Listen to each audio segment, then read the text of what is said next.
It's a foggy morning, guys. So, ayan. Pag nakita nyo, sobrang fog niya ngayon.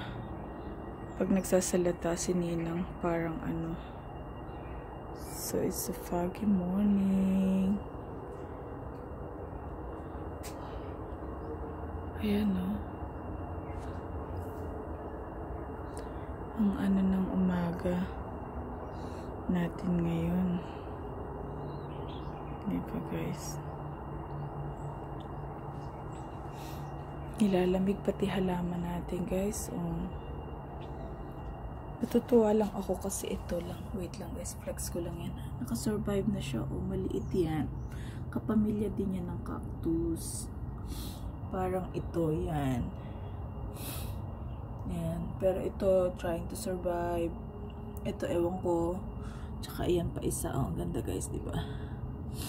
Ayan yung isa pa. Bumubulaklak din yan siya. Ayan, succulent din yan. Ito, bumubulaklak din yan.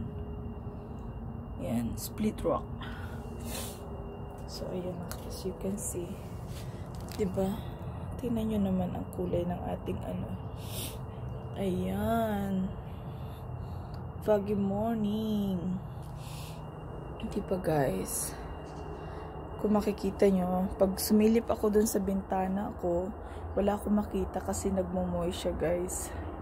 So, tiis ganda ang inyong ninang dito. Makapag-upload lang ng video. Ayan, kasi nga, ang lamig. Sa malamig na panahon. Ayan. Kita nyo doon, oh. It's a... Ayan. Ayan ang kalangitan natin. So, walang masyadong ano.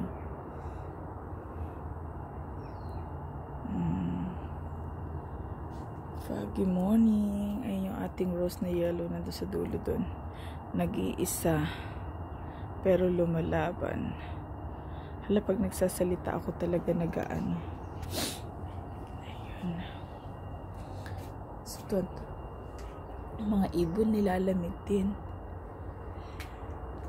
Excuse me. Ayan. Nag-sneeze na si Ninang. Sorry po. Kasi nga po malamig. Hay fever is real. So, ayan. Ingat-ingat everyone. Look after yourself. Ayan. Doon sa mga katulad sa atin sa Pilipinas. Magandang umaga. Saan man parte kayo ng mundo. Magandang buhay everyone. God bless us all.